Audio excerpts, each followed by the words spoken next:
You're listening to This Week in Cardiology from theheart.org, Medscape Cardiology. This podcast is intended for healthcare professionals only. Any views expressed are the presenter's own and do not necessarily reflect the views of WebMD or Medscape.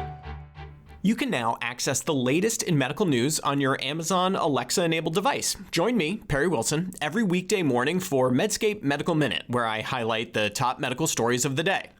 To add Medscape Medical Minute to your flash briefing, search for Medscape Medical Minute on Amazon and click Enable. Or open the Amazon Alexa app, go to Skills, search for Medscape Medical Minute, and click Enable. Then say, Alexa, what's the news? Or Alexa, what's my flash briefing? I hope you'll join us. Hi everyone, this is John Mandrola from theheart.org Medscape Cardiology, and this is This Week in Cardiology for February 9th, 2023. This week, each story involves a randomized controlled trial. We're talking beta blocker withdrawal and HFpEF, the ARCADIA trial, food as medicine, and bariatric surgery. First topic is HFpEF and heart rate. JAMA Cardiology has published a post-hoc analysis of the PRESERVE-HF trial of beta blocker withdrawal in patients with heart failure with preserved ejection fraction. As a pacemaker doctor, I am intrigued by the heart rate and HFpEF story. The teaser is that the higher heart rate may be better. Now, before I tell you about this sub-study, I'm going to review the original study, which is the PRESERVE-HF trial. But first, a word on chronotropic incompetence, which is a nebulous term but defined as the inability to increase heart rate with increased demand, such as in exercise. Chronotropic incompetence is common in both HFrEF and HFpEF. The mechanism of it is in HFpEF is not well known, but surely it is multifactorial, as HFpEF is often a condition of aging, as is chronotropic incompetence. But one thing is certain, and that is that beta blockers worsen chronotropic incompetence. Heart rate and cardiac output in HFpEF is complicated. Obviously, we all know that cardiac output equals stroke volume times heart rate, so some increase in heart rate is good, as it will increase cardiac output. But too much increased heart rate is bad because it impairs LV filling. But too slow a heart rate allows for more diastolic filling, and this may also increase LV EDP. So it seems like you need a Goldilocks, the just right amount of heart rate response to exercise. Now, another issue with beta blockers in this condition is that this class of drugs has been shown beneficial in stable outpatients with heart failure with reduced ejection fraction HFrEF, but we don't have any such data in HFpEF. The PRESERVE-HF trial was published originally in JACC in November of 2021. The first author is Dr. Patricia Palou. This was a crossover study in 52 patients with HFpEF and poor heart rate response to exercise. The crossover involved cardiopulmonary exercise testing on beta blocker and off beta blockers. The two co-primary efficacy endpoints both involved VO2 max. These were 72-year-old patients, about 60% female, who mostly had class 2 symptoms. All patients were on a stable dose of beta blocker. Both co-primary endpoints, peak VO2 and peak VO2 percent, increased significantly in the beta blocker withdrawal group. For peak VO2, it was 14 versus 12 milliliters per kilogram per minute. Exercise heart rate was about 30 beats per minute higher in the beta blocker withdrawal group. Measures of quality of life in this study were not conclusive, BNP levels did not change, and there were no subgroups that pointed to a heterogeneous treatment effect or any subgroup that did better or worse with beta blocker withdrawal. The authors concluded that, quote, overall our results highlight the role of chronotropic incompetence as a crucial pathophysiologic mechanism in HFpEF and consequently open new therapeutic avenues in these patients. And now, the authors have published a post-hoc study in JAMA Cardiology in which they explore any associations between beta blocker withdrawal and changes in VO2 depending on the echo parameters, specifically the left ventricular end diastolic volume, left ventricular end systolic volume, and left ventricular ejection fraction. Now, to be clear, this was an observational correlation study, even though it's from an RCT, it's observational.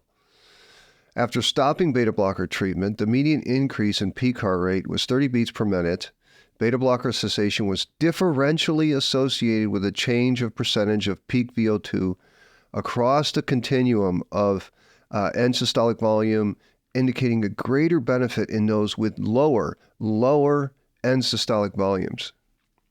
Now, this study gets into complicated echo parameters, but the simple summary is that it helps to picture the echocardiogram of these patients, right? When we look at HFpEF patients, you look at the apical four chamber, you see these tiny LV cavities and hyperdynamic ejection fractions.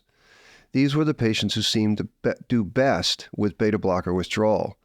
The main figure plots LV systolic volume on the x-axis and the change in VO2 on the y-axis, and the smaller the LV, the greater the bump in VO2 max from beta blocker withdrawal.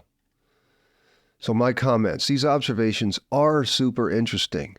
I mean, I don't know about your zip code, but in mine, the vast majority of these patients are on beta blocker. For diastolic dysfunction, because stiffer hearts need longer to fill. But I'm not so sure. Maybe a longer time to fill means moving higher up on that pressure volume loop. Plus, the mean exercise peak heart rate in the baseline characteristics of these patients was a measly 97 beats per minute. I mean, how do you tolerate activity when your peak heart rate is only 97 beats per minute? And if the theory of longer filling times is not good in HFpEF, then you'd expect the smallest LVs and most hyperdynamic LVs to get the greatest benefit. Indeed, this is exactly what the observational analysis found. Of course, I know this is an observational study, a small unblinded cohort. But let's talk about conflict of interest here, or the lack of conflict of interest. I want to put in your mind that beta blockers are generic. The notion of not using beta blocker or stopping beta blocker or allowing for higher heart rates is one free of financial conflicts. The proponents of not using generic beta blockers in HFpEF have nothing to gain. I mean, this discovery is not going to be getting them invites to industry symposium. The ideal heart rate for patients with HFpEF is never going to be dictated by an algorithm. HFpEF is just too variable of a condition. But the knee-jerk, dogmatic, historical notion of inducing lower heart rates may be yet another medical reversal, and boy, do I love medical reversals. All right, next topic is the ARCADIA trial. Back in 2016, the neurologist KAMEL and 3 other co-authors wrote an incredible article describing AFib and stroke. I'm going to link to it. The gist of it was to consider a new model of AF and stroke. Their message was that AF episodes on an ECG may simply be a marker of atrial disease, and it was the atrial disease that was the important target for stroke prevention. Quote from their paper, "An up-to-date model must emphasize systemic and atrial substrate as well as rhythm. Aging and systemic vascular risk factors cause an abnormal atrial tissue substrate or atrial cardiopathy that can result in AF and or thromboembolism," end quote. Their piece really moved me. It's excellent. It got me thinking. It resolved many of the inconsistencies of stroke and AF. For instance, it explained why there's such a poor correlation with the timing of AFib episodes and stroke. What I love even more about this story and this theory is what Dr. KAMEL did next. He didn't just lecture about it on the speaker circuit. He did a trial to test this brilliant idea. This week, JAMA published the results of the ARCADIA RCT. This was a trial testing apixaban versus antiplatelet therapy for the prevention of recurrent stroke in patients who had embolic stroke and evidence of atrial disease or atrial cardiopathy. Now, before I tell you about the trial, we should all pause and think that this is exactly how academic medicine should work. First, you have a great idea, then you test it in an RCT. ARCADIA randomized about 1,000 patients who had what is called cryptogenic stroke and evidence of atrial cardiopathy. They defined atrial cardiopathy using 3 criteria: abnormal terminal forces of the P wave and lead V1, abnormal end-terminal pro-BNP greater than 250 picograms per milliliter, and or left atrial index of greater than 3 centimeters per meter squared or greater on echo. These markers were chosen on the basis of higher stroke risk seen in observational studies with these features. Patients in this trial could not have evidence of any AFib.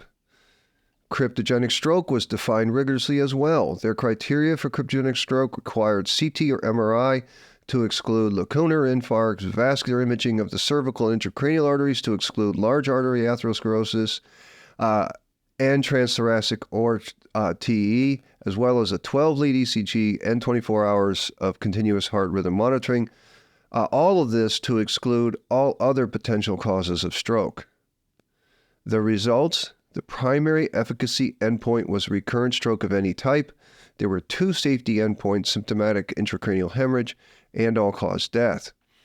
The authors estimated a 3.5% annual stroke risk after a cryptogenic stroke, and they estimated doubling of that risk to 7% in those who had atrial disease or atrial cardiopathy. They chose a hazard ratio of 0.6, a 40% reduction, with apixaban as a minimally clinical important difference.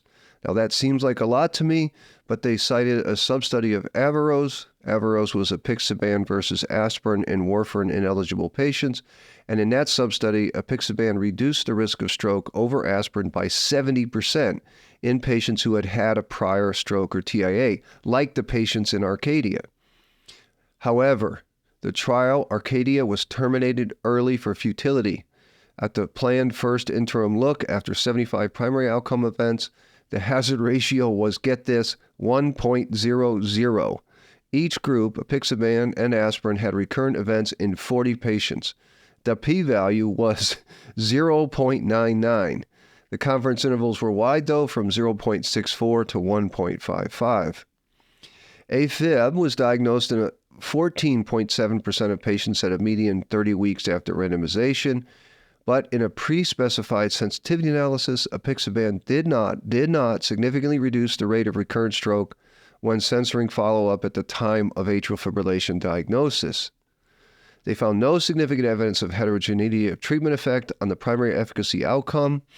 Apixaban did not appear to be of greater benefit than aspirin at higher levels of atrial cardiopathy biomarkers. There was one very interesting safety finding, very curious.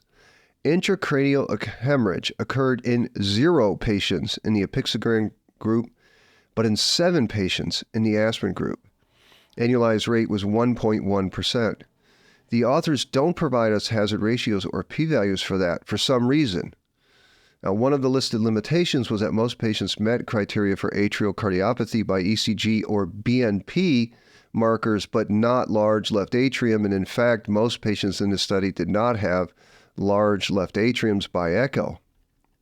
My comments: I want to reiterate, this is how medical science should work. Great ideas and great theories need to be tested in RCTs.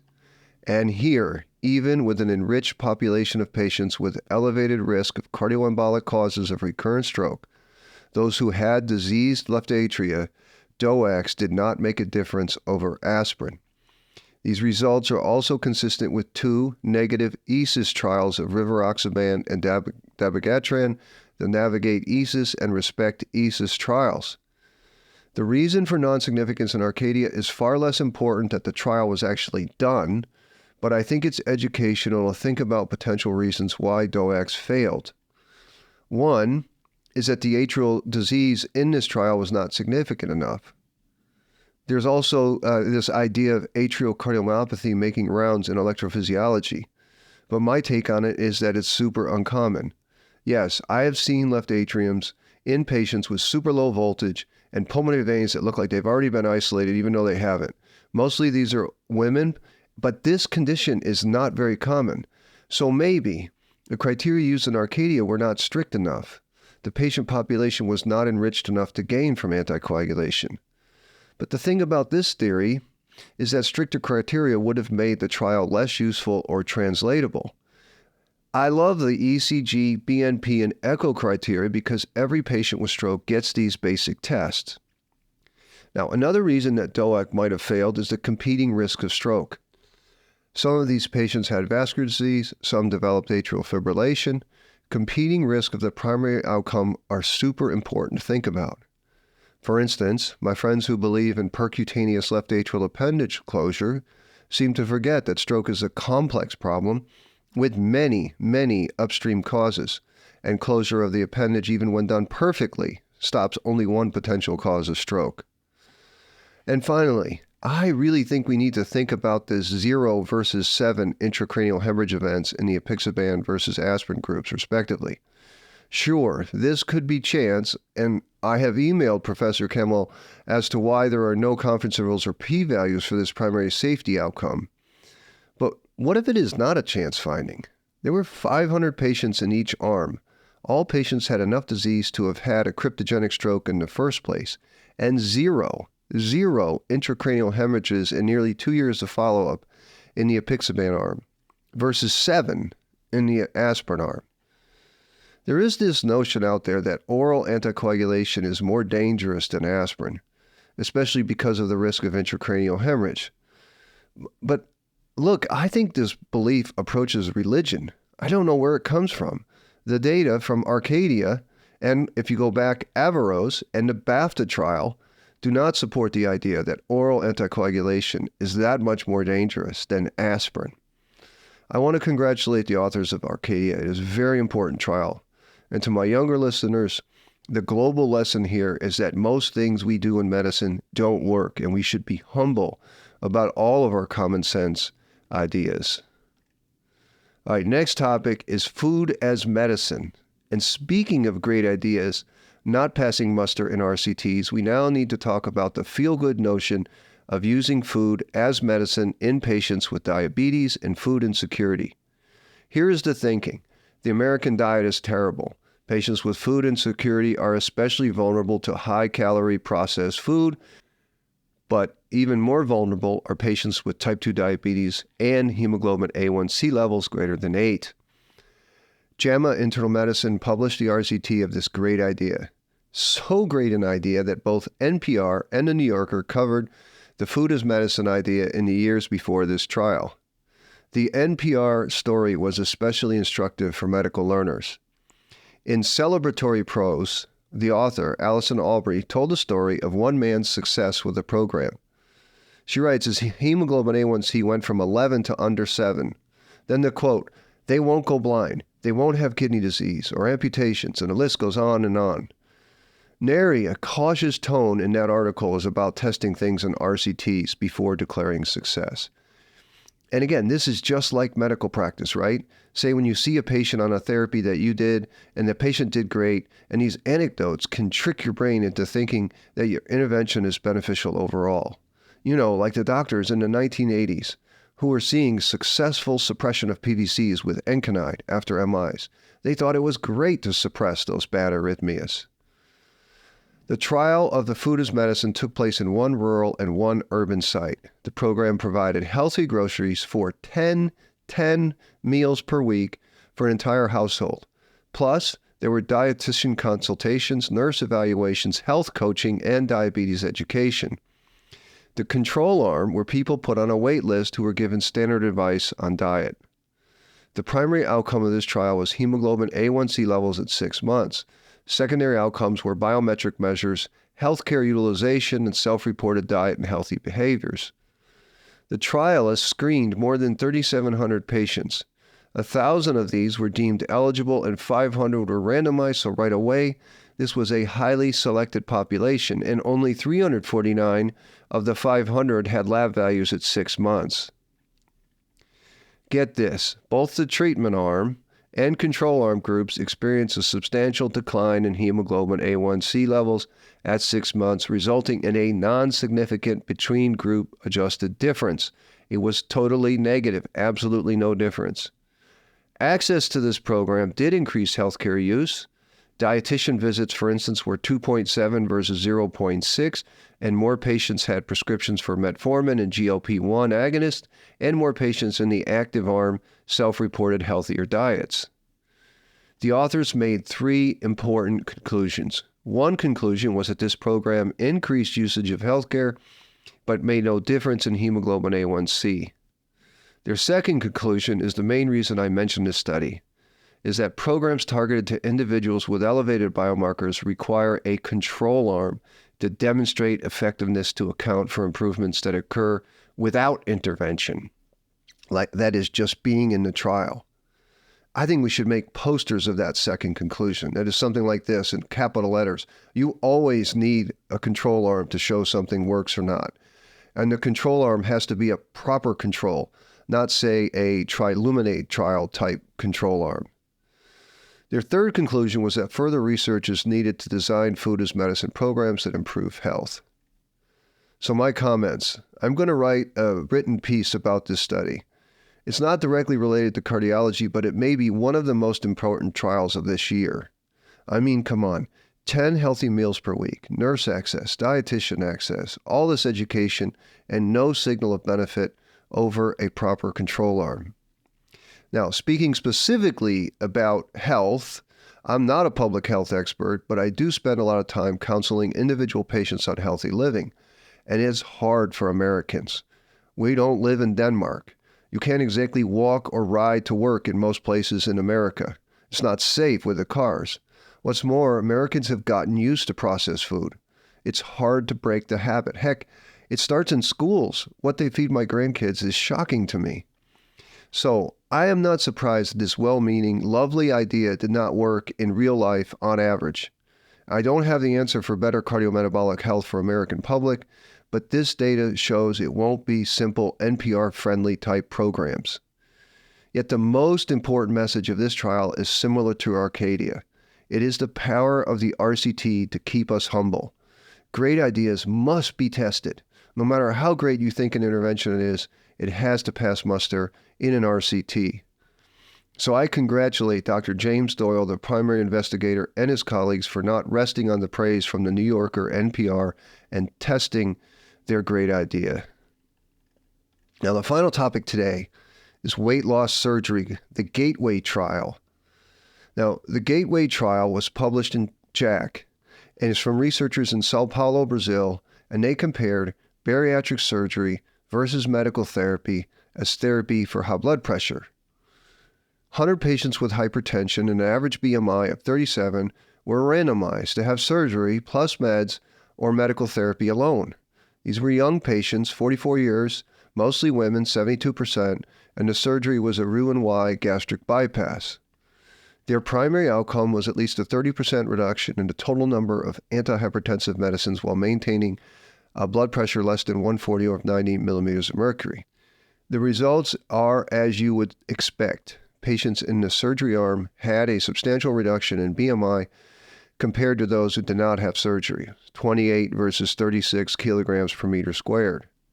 And compared with medical therapy, the surgery promoted a significantly higher rate of number of medication reduction, 80% versus 14%. The relative risk was nearly 6, and the mean number of antihypertensive medications was 3 versus 0.8.